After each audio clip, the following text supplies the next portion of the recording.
बिस्मिल्लाहिर्रहमानिर्रहीम, अस्सलाम वालेकुम। अब आर या पार 90 दिन का अल्टीमेटम आ गया है।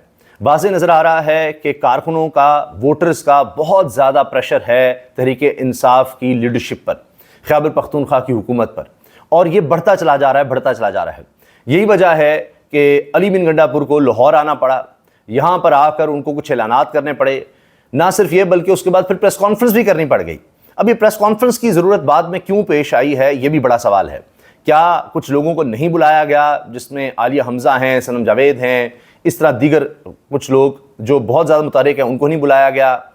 तो बहुत से शुकूक शुबात पैदा हो गए, जिसकी वजह से शायद फिर अगले दिन सलमान को राजा साहब को साथ बिठाकर अली बिन गंडापुर को प्रेस कॉन्फ्रेंस करनी पड़ी है। मगर जो बुनियादी बात है वो ये है कि गंडापुर ने कहा है कि सिर्फ 90 दिन है। अब 90 दिन का वक्त है, 90 दिन का अल्टीमेटम है, 90 दिन का टाइम है। या तो इमरान खान की रिहाई होगी या फिर सियासत छोड़ देंगे। ये बहुत बड़ा ऐलान है। आज से पहले अली बिन गंडापुर ने इस तरह का ऐलान नहीं किया कि या तो इमरान खान की रिहाई या फिर सियासत से किनारा कशी, सियासत ही छोड़ देंगे। कहते फिर सियासत करके करना क्या है? इसका मतलब ये है कि वो ये कहना चाह रहे हैं कि अगर हमें हुकूमत मिली है, मैंडेट मिला है, लोगों ने वोट दिए हैं, तो उसमें सबसे अहम चीज़ ये है कि इमरान खान की रिहाई और इमरान खान पर होने वाला जुल्म, इमरान खान की गिरफ्तारी, वोट इसलिए मिला है, इमरान खान की हमदर्दी में मिला है। कोई कारकर्दगी के बारे में या कोई और मंशूर या दीगर चीज़ें नहीं थी। मेन चीज़ ये थी कि जी इमरान खान की गिरफ्तारी है और उसको रिहा होना चाहिए, इसलिए लोगों ने वोट दिया ढूंढ ढूंढ कर उम्मीदवारों को, जबकि बल्ले का निशान भी छीना जा चुका था। तो अब अगर जो रहनुमा इस वक्त MPAs हैं, MNAs हैं या सूबाई हुकूमत में हैं, खैबर पख्तूनख्वा में हैं, तो अगर वो इमरान खान की रिहाई के लिए कुछ नहीं कर सकते तो फिर क्या फ़ायदा? अगरचे हर दफ़ा इमरान खान की रिहाई के लिए सबसे ज़्यादा मोमेंटम खैबर पख्तूनख्वा में बना, क्योंकि वहाँ पर उनकी गवर्नमेंट भी थी, वहाँ से लोग भी आते थे। यहाँ तो घरों में छापे, पकड़ धकड़ सब कुछ हो जाता था, पंजाब में, दीगर सूबों में सब हो जाता था, लेकिन उसके बावजूद बलूचिस्तान से, सिंध, सब जगह लोग आते थे। तो इस पर अब ये नज़र आ रहा है कि प्रेशर बढ़ रहा है और वो यानी इस तरह की बात करें कि फिर हम सियासत ही छोड़ देंगे। तो ये बहुत बड़ी बात है, क्योंकि जब आप एक दफ़ा इस तरह का जुमला कह देते हैं जिम्मेदारी की पोजीशन पर होते हुए, फिर आप अंडर प्रेशर रहते हैं कि जी आपने तो ये कहा था, ये कहा था। तो अब ये 90 दिन का वक्त है। अगरचे लोग बहुत से एतराज़ कर रहे हैं कि जी इमरान खान ने तो 5 अगस्त की तारीख दी हुई है, तो उसकी भी वजाहत अली बिन गंडापुर करनी पड़ी कि जी 5 अगस्त को तो हमने तहरीक को पीक पर पहुंचाना है, तो अब तहरीक रहेगी। लेकिन उसकी तो गारंटी वो नहीं दे रहे कि जी तहरीक की नज़र में हम समझते हैं इमरान खान रिहा होंगे ही होंगे। लेकिन वो ये कह रहे हैं कि अगर हम 90 दिन के अंदर इमरान खान की रिहाई ना करवा सके तो फिर हम फारिग हैं, फिर हमारा कोई फ़ायदा नहीं, फिर हमने क्या करना है। तो वो बार बार कहते हैं जी इमरान खान जिस दिन कहेंगे हम वज़ारत आला भी छोड़ देंगे, हम हुकूमत भी छोड़ देंगे, ये फ़ैसला इमरान खान ने करना है, तहरीक के हवाले से भी इमरान खान ने बात करनी है। अब इसमें बड़ी बुनियादी चीज़ जो है वो है इमरान खान के बेटों की शमूलियत। पहले वो अमेरिका जा रहे हैं, अब अगर अमेरिका वो जाते हैं तो ऐसे तो नहीं जाएंगे, हो सकता है कि कुछ लोगों से वहाँ मुलाकात हो, कोई मोमेंटम वहाँ पर बने। अगर वहाँ पर अमेरिका में PTI की लीडरशिप जो अमेरिका में मौजूद है, जिसने बहुत ज़्यादा ज़बरदस्त किरदार अदा किया है अब तक तहरीक इंसाफ के लिए, इमरान खान की रिहाई की कोशिशों के लिए, तो वहाँ अगर उनकी मुलाकातें उनसे होती हैं तो एक और तरह का मोमेंटम बनेगा। उसके बाद अगर वो यहाँ आते हैं और कहा जा रहा है शायद वो फिर पेशावर आएंगे, पेशावर एयरपोर्ट पर उतरेंगे, तो हुकूमत की बुखारट से ही आप देख लीजिए कि कितना बड़ा ये इम्पैक्ट होगा तहरीक को आगे ले जाने में। जब से इमरान खान की बहनें आई हैं तब से भी आप देख लीजिए एक फ़र्क पड़ा है, और अब इमरान खान के बेटे आते हैं तो ये बड़े सगीर की एक तारीख़ है, हमारा एक यहाँ पर कल्चर कहें या हमारा निज़ाम इस तरह का है। यहाँ पर इस तरह कोई भी लीडरशिप जो पॉपुलर होती है या लीडर पॉपुलर होता है, उसके ऊपर ऐसा वक्त आ जाता है, जिस तरह शाहिद खान अब्बासी कह रहे थे कि जी जितना अरसा वज़ीर-ए-आज़म रहते हैं उतना अरसा 10 महीने में जेल में भी रहा हूँ, तो इमरान खान को भी शायद कुछ और अरसा जेल में गुजारना पड़ेगा, 2 साल तो हो गए हैं। तो फिर इतना मुश्किल वक्त आता है कि आपके इर्द गिर्द आपके सिर्फ अपने बहुत करीबी लोग रह जाते हैं। ये तो इमरान खान है कि जिसके साथ अभी भी बहुत ज़्यादा लोग हैं, रहनुमाओं में से भी, कारकुनों में से भी, वरना तारीख़ में नहीं देखा गया इतनी भी कुर्बानियाँ किसी लीडर के लिए दी गई हों। मियां नवाज शरीफ साहब की तो सबसे बड़ी मिसाल है, या पीपल्स पार्टी का भी आप देख लीजिए, जरदारी साहब ने बड़ा सा जेल काटी, बेनज़ीर भुट्टो भी जला वतन रही, वो माहौल नहीं देखा गया जितनी इमरान खान की गिरफ्तारी के बाद भी तहरीकें हुई। और उसकी सबसे बड़ी वजह नज़र आती है कि इमरान खान डटा हुआ है। तो अब ये प्रेशर लीडरशिप पर बिल्ड हो रहा है कि जी कुछ ना कुछ करें, तो वो खुद अब अपने आप को अल्टीमेटम दे रहे हैं। सलमान राजा कह रहे हैं जी हम पीछे हट ही नहीं सकते, जो माहौल, जो हालात बन गए हैं, हम कैसे पीछे हटेंगे? जेलों में भी जाएं, घरों से भी बाहर निकलें, जो कुछ हो सकेगा पार्लियामेंट के अंदर, पार्लियामेंट के बाहर, सड़कों पर, जहां जो हो सकेगा हम करेंगे। घरों में हम इस तरह नहीं बैठ सकते, ये हमारी जिम्मेदारी है बतौर सियासतदान, हम इस मुल्क को, ये अवाम को तनहा नहीं छोड़ सकते।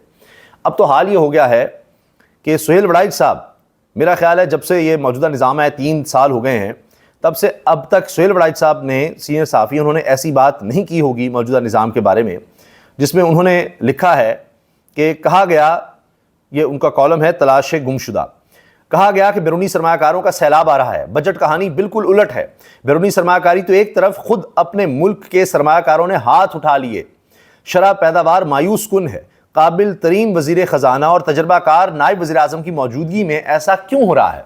ये सुहेल बड़ाइच साहब ने खुद ये पोस्ट शेयर भी की है, अपना आर्टिकल भी शेयर किया है। इस पर अब तंज कर रहे हैं अहमद बड़ाइच। वो कहते हैं जी, सऊदीया की 25 अरब डॉलर, अमारात की 25 अरब डॉलर, कुवैत 10 अरब डॉलर, कतर 10 अरब डॉलर, वर्ल्ड बैंक 40 अरब डॉलर, आज़रबाईजान 2 अरब डॉलर। हुकूमत ये सरमाकारी तो करा चुकी है अब तक। तो ये अब तंज है। आज की खबरें सिर्फ सुन लीजिए जो जंग अखबार में हैं। रिजवान गजी ने शेयर की, चीनी फी किलो कीमत, चीनी फी किलो 200 रुपए हो गई। एक साल में पाकिस्तान क्रिकेट बोर्ड में 6 अरब रुपए के घपले हुए हैं। सिर्फ एक साल में 6 अरब रुपए के घपले, ये अंसार अब्बासी ने खबर दी है जी। बैरूनी सरमाकारी तो एक तरफ खुद अपने मुल्क के सरमाकारों ने हाथ उठा लिए, शरह पैदावार मायूस कुन है। सुहेल बड़ाइच साहब, तो अब आप इसी से अंदाजा लगा लीजिए। डॉन का एडिटोरियल देख लीजिए, जो पाकिस्तान का एक ताकतवर तरीन अखबार समझा जाता है, जो मौजूदा निज़ाम में ज़ेर-ए-ताब भी है। डॉन का एडिटोरियल ये कहता है कि सब कुछ दिखावा हो रहा है। One selected office is reduced to theatre, useful only for maintaining appearances. Politicians quickly find that they have little left to offer but words. बस अब ये एक थिएटर चल रहा है, दिखावा चल रहा है, अल्फाज ही उनके पास, करने को कुछ भी नहीं है सियासतदानों के पास। और मुल्क में अमन अमान की सूरत हाल भी ख़राब होती चली जा रही है।